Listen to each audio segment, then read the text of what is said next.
And we are live, Facebook Live. People jumping on here. We'll let some folks jump on here. Welcome to Facebook Live. If you're joining us on our Celebrate Recovery official YouTube channel, thanks for joining us. You can always join us here every Friday night at 6 p.m. Pacific, every single Friday night. You'll see some different faces on here. So I see some folks jumping on here, so I'm going to go ahead and introduce myself, and then we'll, as you're jumping on, tell us where you're from. Hopefully you can hear us. We've got music playing in the lobby here. This is about the quietest place that we could find. So we're here in Houston getting ready for a training conference tomorrow.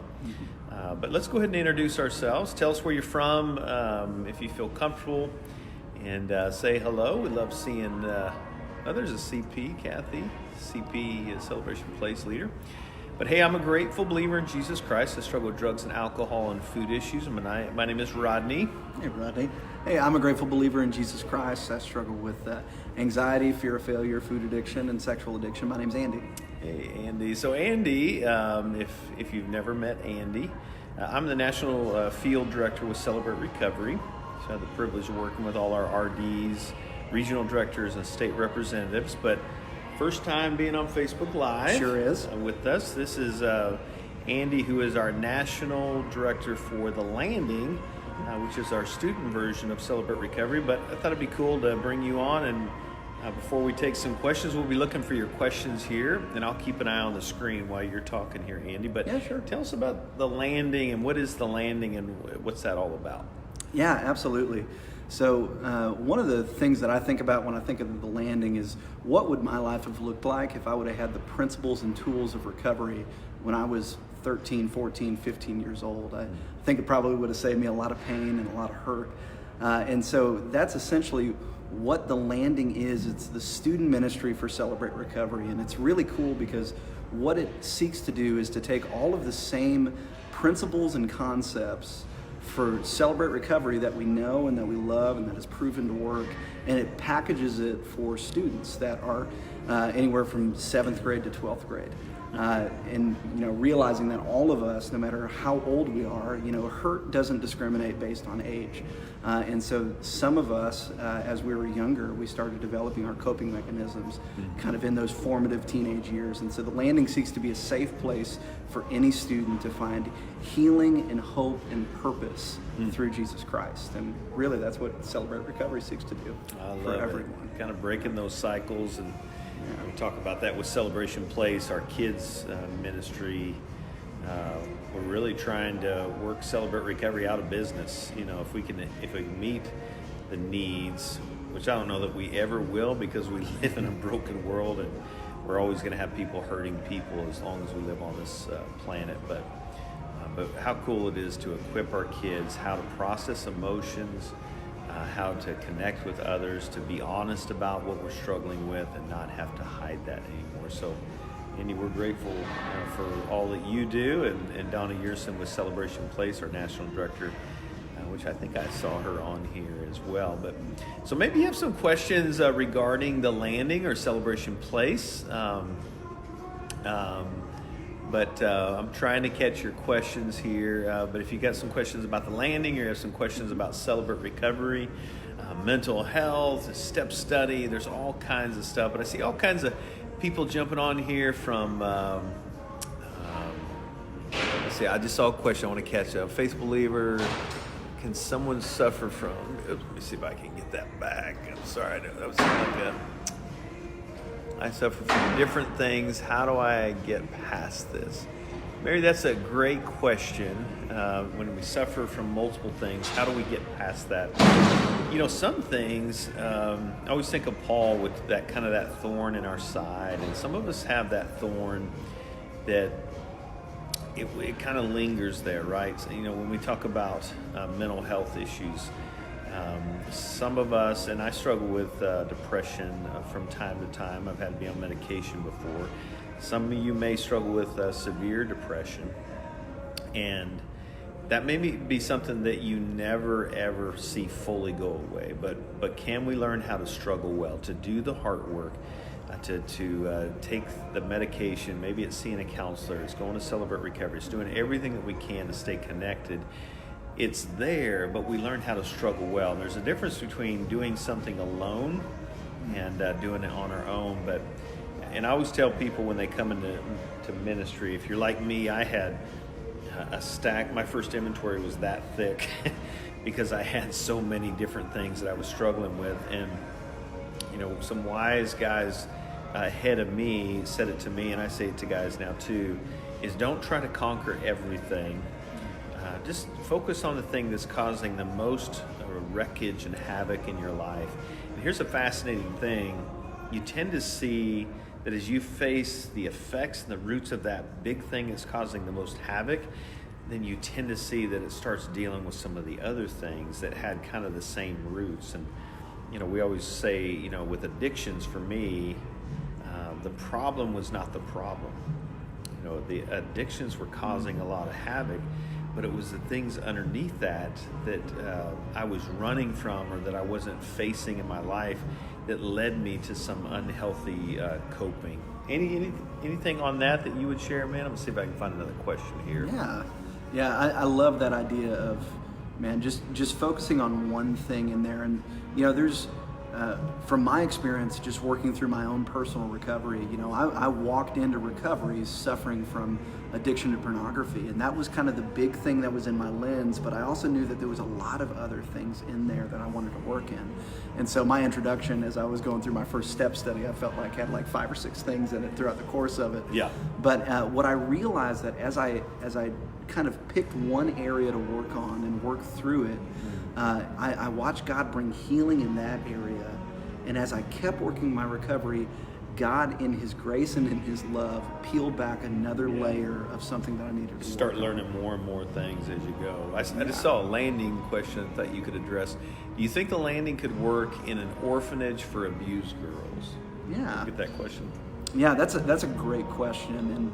And I love just even thinking through that lens of, man, how could the landing impact one of these homes where there's students that have gone through a lot within their life. And so, yes, I think the material from the landing and the principles of it could really work well in one of those situations. When it comes to bringing it into certain places, there's a lot of questions that we've got to ask on the front end just to make sure that we can actually do the program well. And it might look differently than it would on a general meeting night for a Celebrate Recovery, because with the landing, if you're doing it according to the curriculum, it looks pretty close to pulling off a large group meeting night like we would, for us, it's on Friday night at our Celebrate Recovery.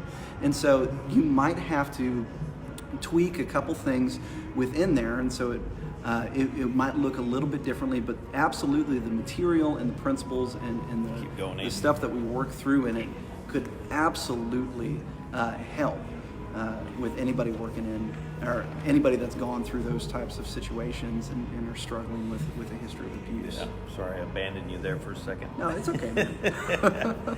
Let's see. Thank you guys. See lots of people all over the country. So good to see you guys. Someone was asking about testimonies. If we don't have testimonies, could we play a YouTube testimony? Yeah, you could do that. I would just caution you, make sure you watch it before you play it, because you don't want some surprise as well. You find yourself in a quail knot. We're like, what in the heck is this? So just kind of keep an eye on that. Let's see. Man, trying to catch up here. Sorry, guys. It's kind of hard to read on the screen like this on the spot. What state are we in? I can connect with you some. Oh, you're answering somebody else, so I'll stay out of that conversation. How does Celebrate Recovery work? Great question. We always assume everybody that's on here has already heard about Celebrate Recovery. By the way, if you haven't shared this video, share this video. You never know. There could be someone, what is this all about? And then they'll be able to hear this explanation. Celebrate Recovery is a Christ-centered recovery ministry that takes the words from Jesus Christ, and Jesus is telling us in the Sermon on the Mount, the Beatitudes, let me tell you how to be happy, and no matter what your circumstances, to learn how to live with that true blessing in your life in spite of the circumstances having that you're having in your life. So what Celebrate Recovery does is help people face the hurt in their life that have come from some events: anger, sadness, rejection, abandonment, all these things that can happen in a broken world, because hurt people. And as a result of running from that hurt, we may have developed some unhealthy hang-ups, maybe the way we see ourselves, God, and others. I'm a failure, I'm stupid, I'm not good enough, I'm unacceptable, I'm unlovable, whatever that is. And when somebody believes that about themselves, they find themselves in some unhealthy habits or defenses or protections, and the way we try to kind of cope with that, which we're not designed to do that apart from God, by the way.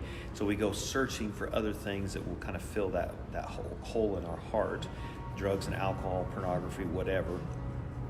And as a result, it causes wreckage in our families and closest relationships. So what Celebrate Recovery does is provide a tool to help you face that hurt, to ultimately change those ways that you see yourself, God, and others, and see yourself the way Christ sees you, and ultimately take those unhealthy habits and replace them with new healthy practices, and restore and redeem those relationships around you, so that we can live out the person and the identity and the plan and purpose that God has called for us. So that's what we're all about. We've got them in 35,000 churches across the world. Now more than 6 million people have gone through Celebrate Recovery. It's just crazy to think about. And people, God, recycling that pain and allowing us to then turn around and help other people do that. So that's kind of a quick version of that. So thank you for asking that. Sometimes we can assume everybody knows what the heck we're talking about. So let's see. California, Georgia, Tennessee, lots of people from different places. Is finishing your personal inventory a requirement before finishing book 4 of the step study? Before finishing book 4. So, Kevin, that's a great question. Ideally, yes, we want you to finish your inventory, but then you can kind of get subjective and say, well, what does it mean to finish my inventory? I can tell you the first time I finished my inventory, I thought I had covered everything. And one of the common fears that I hear from people is, what if I forget something, right? Here's what I learned. I went through it again. I've been through multiple step studies now, leading them. And God began to reveal things that I had forgotten about, that I'd kind of repressed. And so instead of worrying about, did I cover everything, kind of a deal, maybe there's some big things that you need to knock out this first time. I encourage you, though, if you can, try to do your full inventory with somebody. There's just something powerful about sharing our full story with someone that kind of creates this corrective experience in our heart and in our mind, that we begin to see things differently as we allow somebody through this honest, rigorous honesty with another man with man, woman with woman, because we do gender-specific sponsors. Something changes, something shifts in our heart when we allow somebody into that. And so, yes, best practice, we're going to do that, but we're not going to over-manage, micromanage. I mean, how do we fully know if you've done every single thing on your inventory? That's between you and God. But if you're being honest, I would say try to do as thorough a job as you can, and then trust God that in His timing, if there's some other things that come up later that you can address. So let's see. Any groups in the Bay Area, especially East Bay, for landing? Anything that you know in the East Bay, California? Well, specifically with the East Bay, I don't know off the top of my head, but what I do know is that we do have quite a few landings in California, in the area there. And if you're looking to find one specifically for that area, you can reach out to our regional rep, Tammy Haggard, there, or you can reach out for me and we can take a look on there. And of course, take a look on the locator and see if there's any on there. And we can let you know what we know and what we see. Got to give a shout out to Greg because he's in Kansas. They're in the house. I got to give you a shout out. Hey, Andy, tell us about, Patty's asking a great question. What's the best place to look for a landing facilitator? We're thinking college students would be perfect, but they're kind of struggling with that. What would you suggest? Yeah, so... where do we start? Okay. Yeah. So in looking for a landing facilitator, somebody to kind of own the landing, to be just the ministry leader over the landing, what are you looking for there?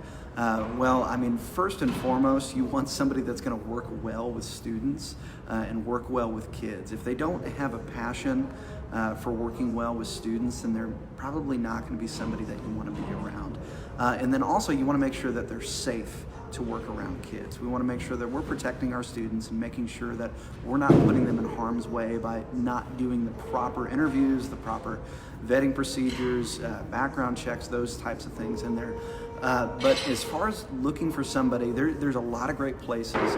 I came out of doing college ministry before going into the landing, and it was a really good fit for me, and I really enjoyed jumping into the landing and doing that. And so if you've got a college student that is passionate about working with youth and is really wanting to jump into that, and has a little bit of background in recovery, then absolutely, I think that would be a great choice within there. Now, I know within the college student question in there, a lot of question we get is like, all right, how old is too old for a landing leader? Really, age has nothing to do with whether or not you're a good landing leader. They have a heart for kids, right? Absolutely. Yeah. Some of our best landing leaders that we've had were in their 60s, and they could connect with the students better than I could a lot of times within that. And so, yeah, check around if you know people that are working with youth at your church that have a passion for students that might be hurting or struggling, then yeah, I think that's worth a conversation in there. Also, look out of step studies that are graduating within your Celebrate Recovery in there. And really the simple answer to that question is just ask. You'd be surprised how many people are willing to serve if they were just asked. It's like somebody's inviting you to the Philippines, so pack your bags. Vanessa is asking, is there anyone in the area that can come train Celebration Place and landing leaders in North Oklahoma City? So Vanessa, one of the things that we're looking at doing this next year is some kind of regional trainings. Trying to do more of that. We're trying to incorporate it more. We're testing it out at our training conferences. We're in Houston, and then we've got another one that we're going to be doing in Colorado later in the year to kind of test them out this spring, winter, spring, and then maybe bring them to the maybe some fall ones. But we're also, in addition to that, looking at some regional trainings, and so that might be something to kind of keep your eyes open for, Vanessa. That we may be doing some smaller sections of trainings with different folks to help you in that local area with Celebration Place and the landing, because we are combining the two in the Houston training conference. So let's see, we're getting ready to start a new CR when we get the new church building. That's awesome. So glad to hear that. I'm trying to find another question here. Someone had asked a second ago about testimonies. How do you get over the fear of sharing your testimony? You know, one of the things that might be a good thing to do is that's the beauty of having groups all over the place. Sometimes you have groups in rural areas and then you have bigger groups. Is maybe just get your testimony written first. That's the first, the scariest thing, is that you never think that you would write this stuff down.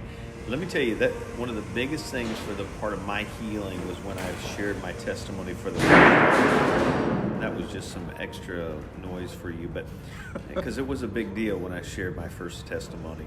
But I remember how emotional it was. It's like, man, I can't believe I'm actually telling other people about this.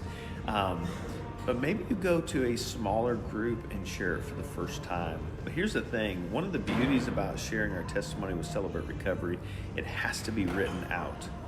And you can literally keep your head down and read the testimony and never look up at anybody in the audience if that's what you need to do to get through that first time.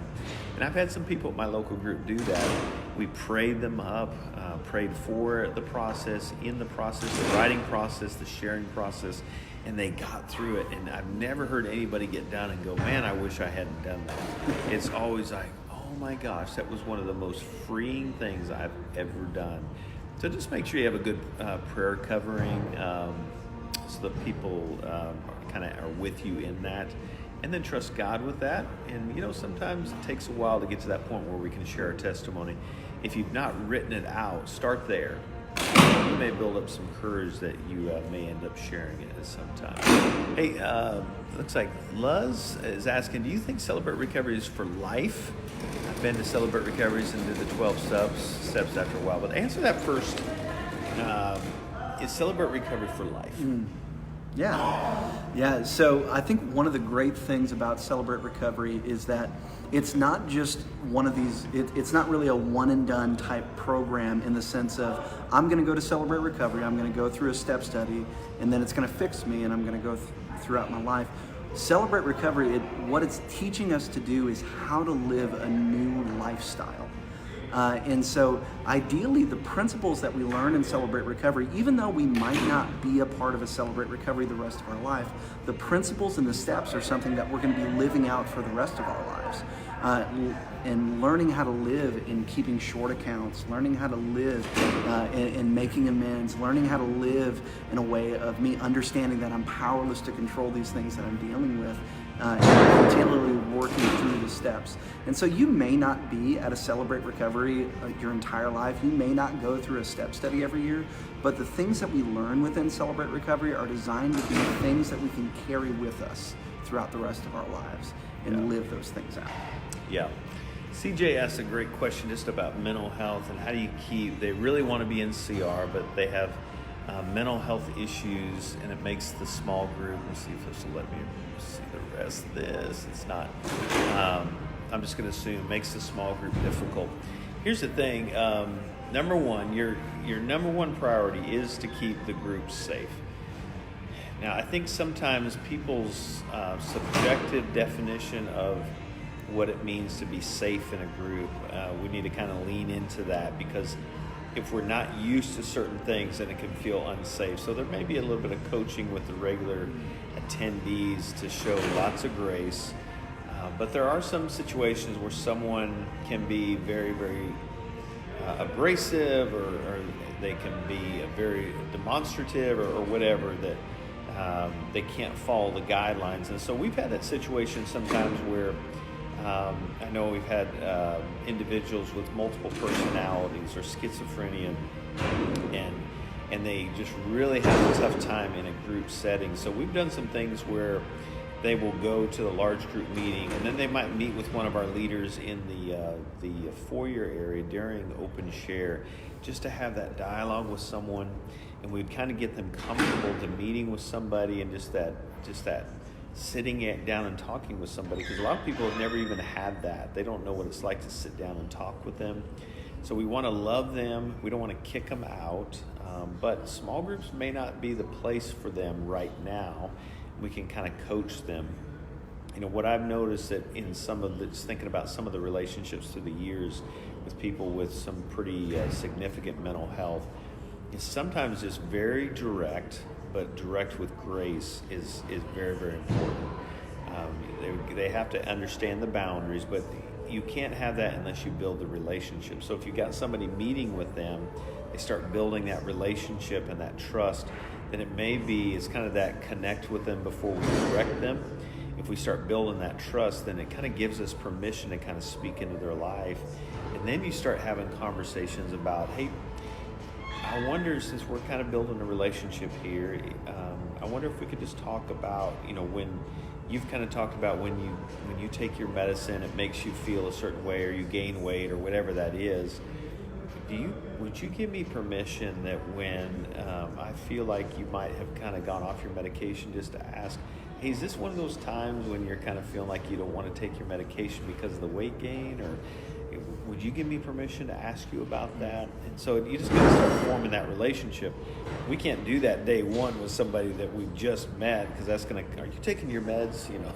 That probably wouldn't set too well. So we have to build that relationship, show as much grace as you can, but our main job is to keep the group safe. And it's probably a longer conversation, but we're going to be covering more of that at the summits this year.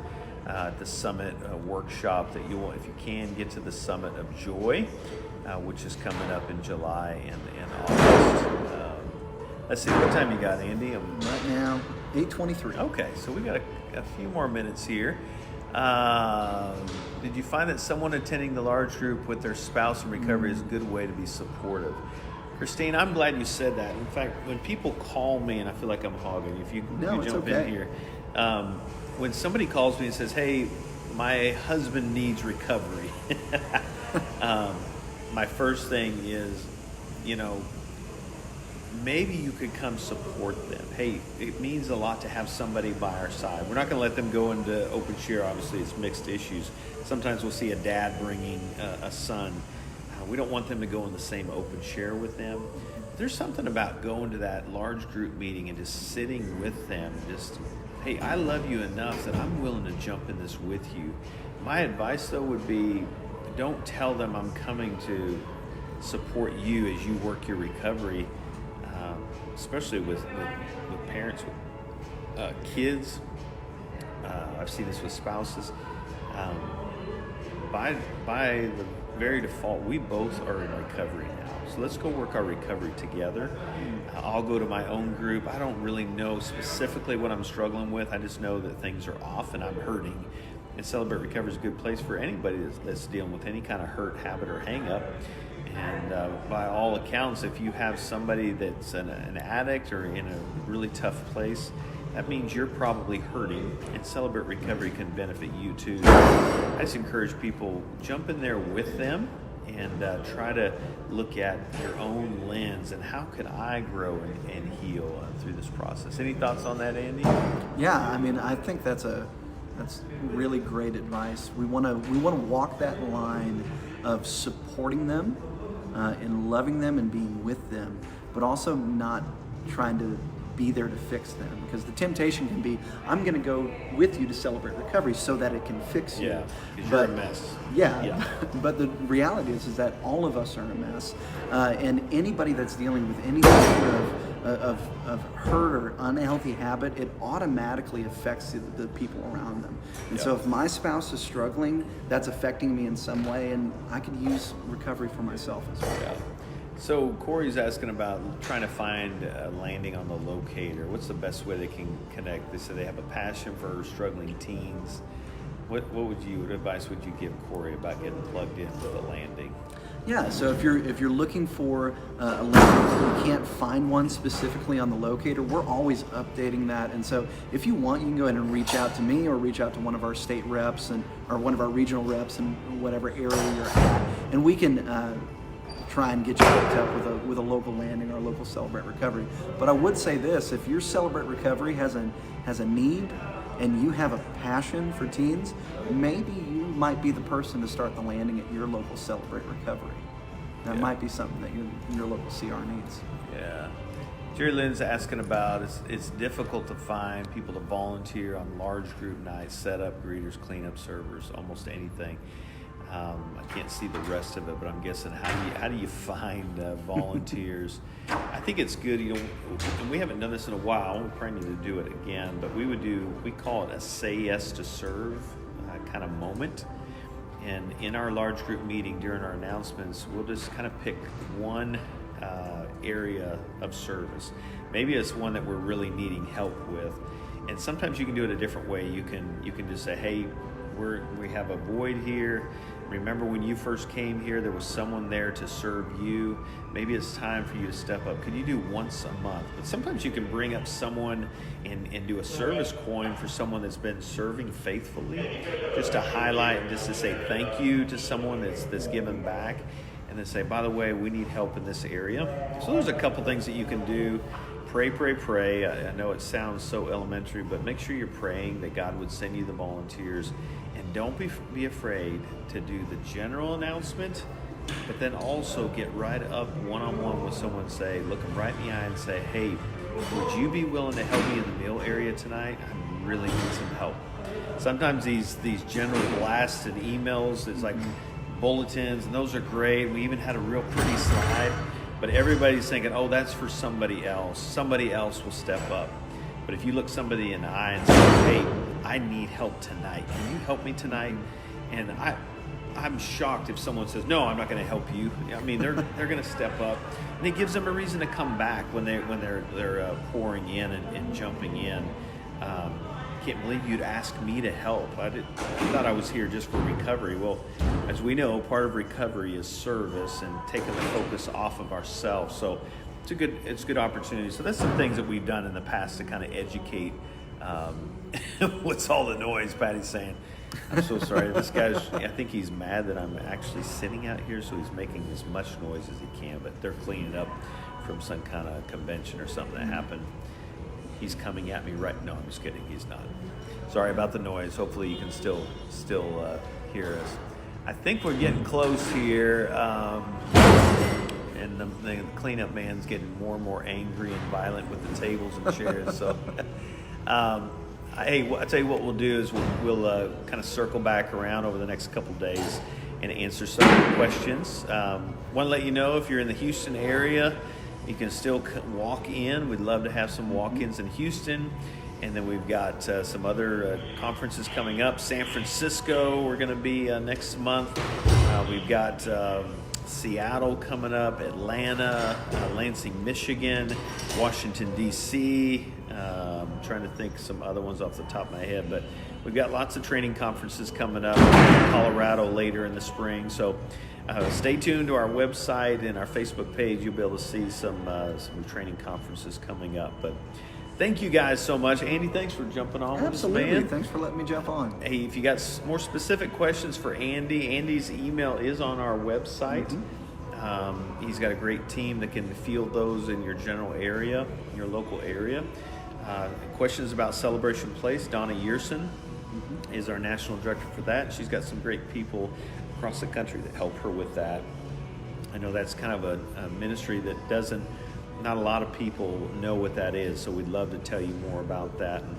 And maybe Andy and I'll just look through here if there were specific questions over the next couple of days. We'll try to answer some specific questions about the landing and CP, and I'll try to catch some other ones as well. But hey, don't forget to share this and check us out on Celebrate Recovery Official, the YouTube channel, and be back here next Friday night, 6 p.m. Pacific and 8 p.m. Central.